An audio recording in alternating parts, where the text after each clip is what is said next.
Now I'm going to introduce you to the first of the two favorite buildings that I have on the river. And she's directly ahead of you. And those of you on the right side of the boat can see her. This is 150 North Riverside. She'll come into view for all of you very quickly. This was built in 2017, and it is a design by Jim Getch and Group. What you will notice about this building as we get closer to her is the difference between her base and her top. The building looks like, I think, a martini. The developer used to call her a muscular dancer on point. The top of the building is 120 feet wide, or 36.5 meters. The base of the building is 40 feet wide, or 12.5 meters. She's built on a site that was vacant for 100 years. She has water surrounding her, railroads below her, bridges around her, no utilities before she was built. All tall buildings sway. They sway a minimum amount. It's necessary for them to have some movement. We control movement with tuned dampers at the top of the building. It's generally a very, very large pendulum that is enclosed at the top of the building. It's made of heavy, heavy metal. When the wind pushes at the side of the building, the pendulum moves in the opposite direction and maintains the stability of the building. This building is different. This building has two tanks at the top of the building that contain 180,000 gallons of water. When the wind pushes at the side of the building, the water sloshes in the opposite direction and maintains the stability of the building. The building received an award from the Illinois Structural Engineers Association for innovation. The beams that you see, these slanted beams, were produced in Germany. They can hold the weight of 26 747 airplanes loaded with cargo, fuel, passengers, and service animals. This is an amazing building, and I will tell you more about it on the way back. When you look to the left side of the boat, this is Jim Gench's newest addition to the South Branch. He's also the designer of 150. This is 110 South Wacca. This building will be completed in 2020. It was a little bit easier for the structural engineers because they took a building down here, so there were utilities. There's no railroad tracks underneath the buildings. All the railroad tracks are on the right side of the boat. This building will have a river walk, and pieces of the old building, homage to the old building, will be placed along the river walk here. So come back in 2020 and see 110 South Wacca. On your left, this is the Civic Opera Building. Civic Opera Building. The Civic Opera Building was built in 1930. It was designed by Graham, Anderson, Probst, and White. It's Art Deco. The middle section is pushed back. The two sides come out like the arms, I think, more of a couch than a chair because it's so wide. The blank wall here, that's the auditorium, is behind that wall. Look at the theater masks. Their mouths are open. They're singing. They're telling you what's going on inside the building. This is the second largest opera building in the United States. The first is the Met in New York City. The first opera that played here was Aida. It played for 6 days and the stock market crashed and the building closed until 1952. Now, it appears to me that we're going to have some bridges. Not yet. I can talk yet. On your left, this is postmodernism. This Chicago Mercantile Exchange honoring its neighbor, the Civic Opera Building. It's a wall with towers on each side, but that wall is glass. Now, there are 16 notched out corners on each floor of those towers. 16 opportunities for a corner office. Now, this is the 80s. We're bathing the egos of the executives. Come to my building. I'm going to give you a corner office. I'm going to charge you more rent for that corner office. Form follows function. The design of the building is enhancing what goes on inside of it. Thank you, Louis Sullivan. This is Fujikawa and Johnson. So let's see where we are. We're going to get a bridge to go up. They're waiting, so this bridge, Monroe Street, is going to go up. Because the sailboats are behind us. So if they go up, I will be quiet. We are in the Gateway Center. To your right, there are 4 buildings in the Gateway Center. Modernism, mid-century modernism, built between the early 60s and the early 80s. The designers, Skidmore, Owings, and Merrill. They were students of Mies van der Rohe. Don't these buildings look like that first building that we looked at the beginning of the tour? Very plain, shaped like a rectangle, lots of glass. The first 2 have metal exteriors. If I do a tour during the week, I say wave at the poor people working there because they're out here and they're working. The third building is still modern, but they've changed the exterior to stone. And they added an X-brace box. This used to be an old trading floor before the Merc moved across the river. The X-braces take the place of interior wall columns. No, we can't see it. We'll see these bridges on the way back. So the X-braces take the place of interior wall columns, giving it a lot of open floor space. It is a somewhat favored building now because it has a gym and a bakery for me. You can go the gym first and then the bakery, or the bakery first and then the gym. Now, the last building in the Gateway Center is different. It's the early 80s. James DiStefano works for Skidmore, Owings and Merrill, and he is the lead architect. And modernism is over. So he designs a postmodern building. And if you want a nice comparison between modernism and postmodernism, you just turn around and look at those 3 rectangular boxes, and then the James DiStefano influence in the Gateway Center. He pitches every pane of glass at all 4 corners. It looks like this building has current as we go past, contextual to the river. On your right, this is the old post office. This is the star, I think, of the south branch of the river. The old post office was built between 1921 and 1932. The original designers are Graham, Anderson, Probst, and White. It was abandoned in 1996. It was purchased by a real estate trust called 601W, and with the Gensler Group of Chicago, they began the rehabilitation of this building. It came back to life at the end of October. They replaced 2,100 windows because the windows had been broken and the wooden floors were destroyed. They removed enough water to fill 2 Olympic-sized swimming pools. I'll tell you more after we get on this bridge. The interior space is the size of 4 American football fields. The lobby is federally landmarked. It had to be restored to its original condition. They have done a magnificent job with this building. Uber has rented space here. Walgreens is moving in employees. There will be a food hall here, a green roof. Rural Candies is moving into this building. It is an amazing restoration. And we are so thrilled that this building has come back to life.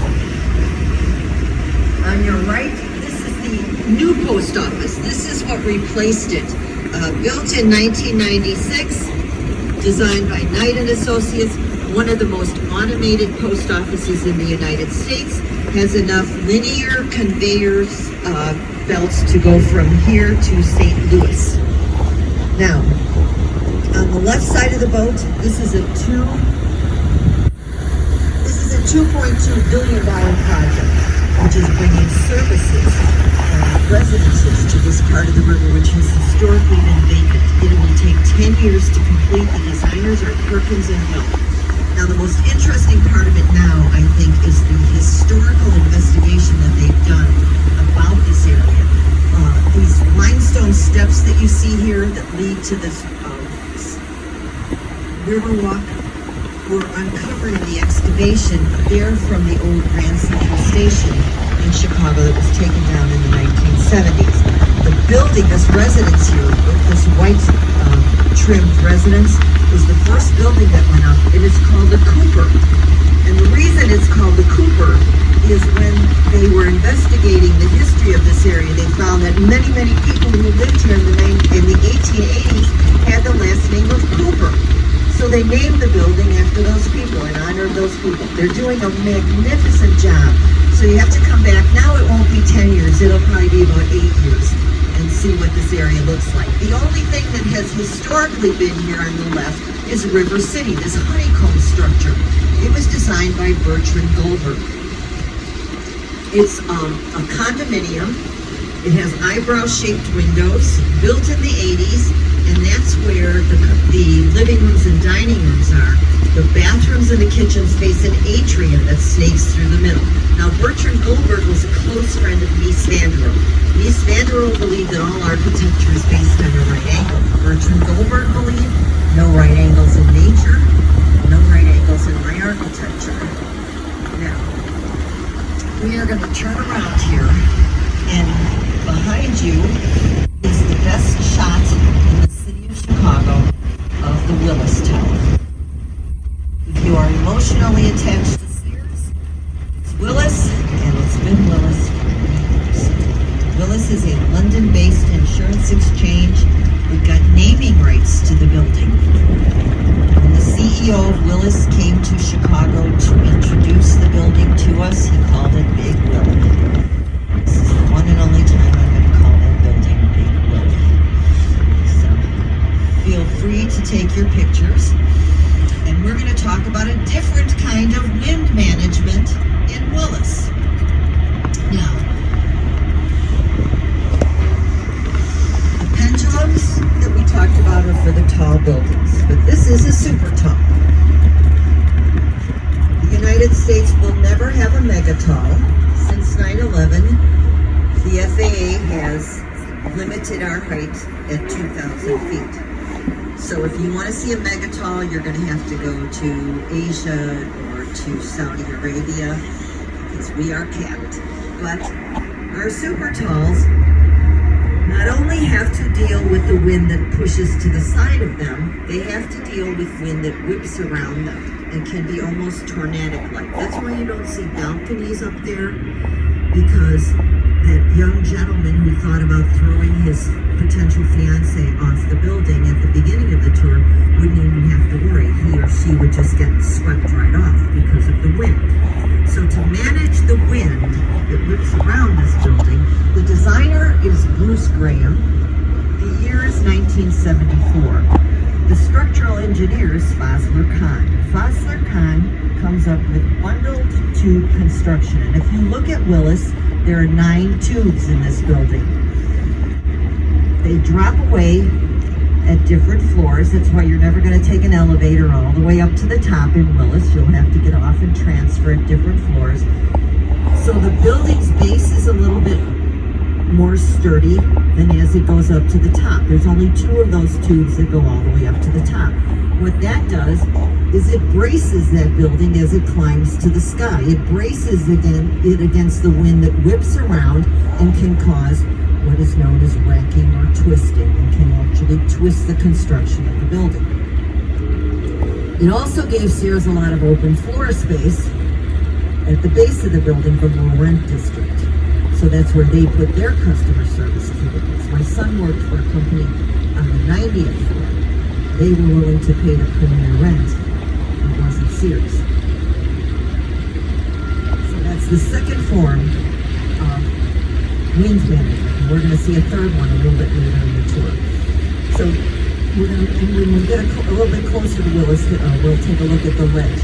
But on the left side of the boat is where the Chicago fire started, in the area of the Chicago fire. The Chicago fire started October 8, 1871. Chicago had a very dry summer, only an inch of rain between April and October. Mrs. O'Leary's barn was located over there. That was farmland. So everything's very dry. She has a wagon load of hay delivered on Saturday. The fire starts on Sunday. To the right side of the boat is where everyone lives. They live in wooden houses. Those houses are called balloon frame houses. They walk on wooden sidewalks. The sidewalks are elevated above the street because no one wants to walk on those unpaved, muddy streets.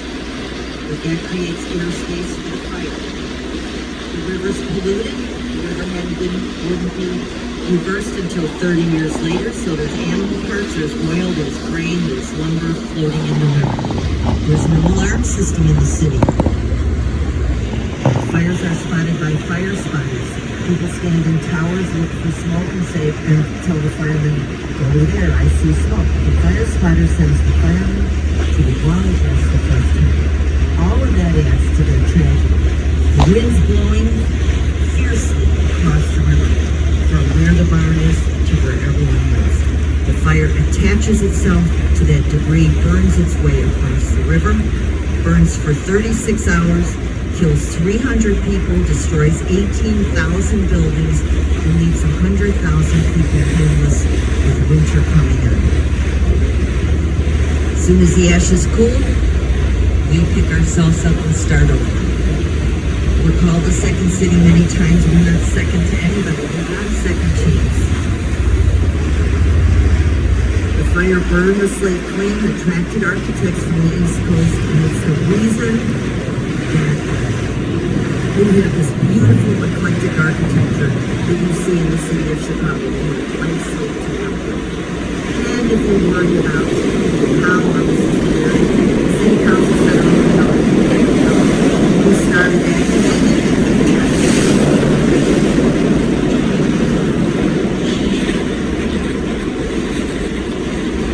Take a look at the building in front of Willis. This is 311 Wacker, designed by Cohen, Pedersen, and Fox. They're a New York firm. So you're a young architect. You're sitting in a conference room. Your boss walks in and says, I have good news and bad news. It's 1990. We're going to build another, the good news is we get to build or design another building that's going to be built in Chicago. The bad news is it's right next to the Sears Tower. It's 1990, the tallest building in the world. What will you do to get that building noticed? Because you better do something or that Sears Tower is going to suck it right in.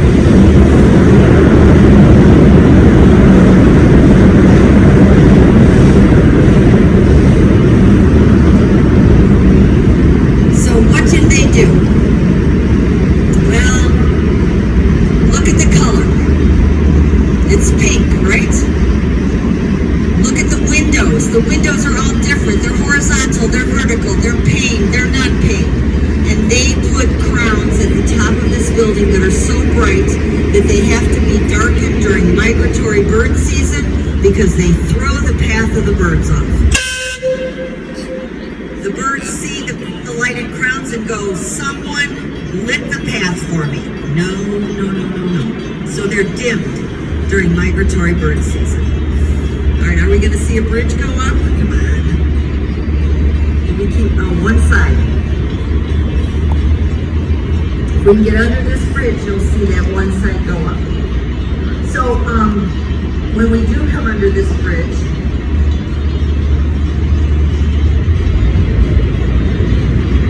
you'll see they open one leaf.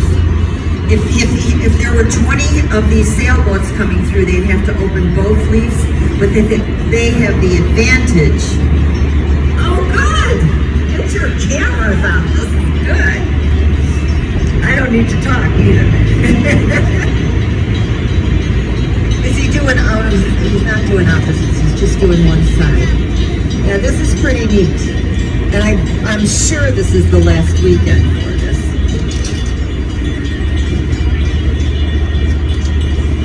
So on your right, this is 300 Wacker. Look at the mural on the side of the building. This mural wasn't here 2 years ago. They hired a muralist. Blair came and the architecture critic, he says, do you want to get your building on the map? Put a map outside your building. Now, we never talked about this. Never talked about this building at all. So that's the river, the little red box is a UR here, and it's the building, and it's lit at night. I've believe someone in their marketing department said, you need to do this. This one's gonna come down. This is pretty neat.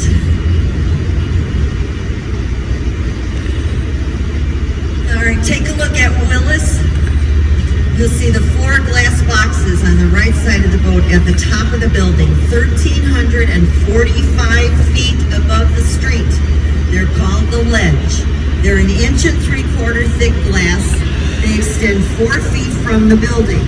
They collapse for cleaning, so they pull them in, they clean them all off, they push them out. And almost every school child in the city of Chicago stands in those boxes and looks down, and every adult does that. It's created somewhat of a competition between the John Hancock building, which we now call 875 North Michigan. They have the tilt at the top of their building. So not only do you stand in it, the box leans out and you can lay across it. The buildings on the left side of the boat are all built over the air rights to the railroads. Based on Old English law, if you purchase land, you own it to the sky. So the railroad has long-term leases with these buildings. Revenue for them, double taxation for the city. It's one of the reasons that we have all these corporate buildings here too, because we can attract good employees. They have a good way to get into the city. There's also 3 commuter rail stations on the left side of the boat. So they have an efficient way to get into the city. They go upstairs, they might be right at work, or they cross the bridges, and they're right at their place of work. They drop the caissons, the foundations for these buildings around the tracks, because they're not moving their tracks because you want to build a building. So it's really the main reason that you see all these corporate buildings here. Even the businesses on Michigan Avenue, which is about a 20-minute walk from here, will send buses to the rail stations to pick up their employees and transport them back at the end of the day. So it's a wonderful, wonderful, efficient way for the city to handle the employees. On your left, this is 2 North Riverside Plaza.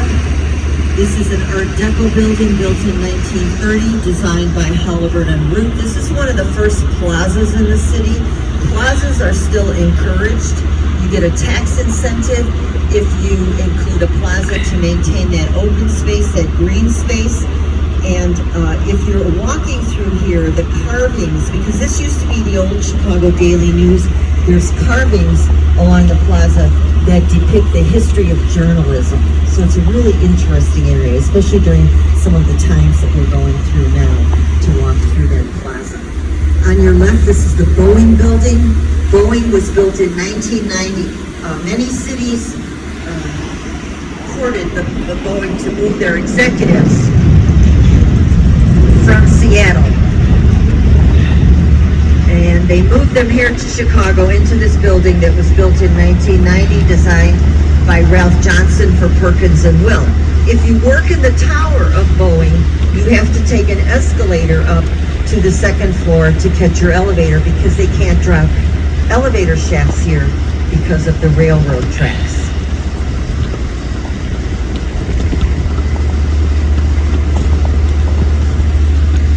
We're coming alongside 150 again.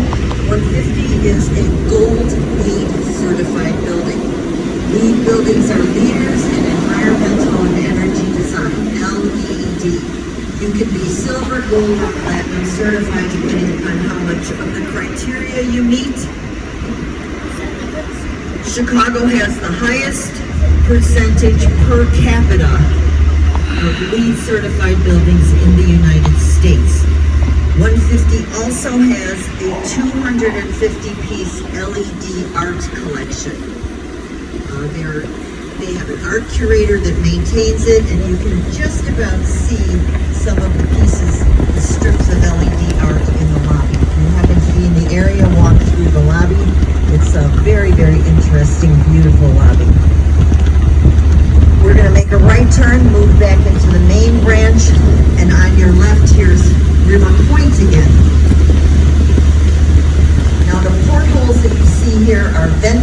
elevation for the railroad tracks, because the railroad tracks and the Chicago Transit Authority Blue Line run underneath this building. The bottom parabolic arch is low iron glass, which makes it highly reflective.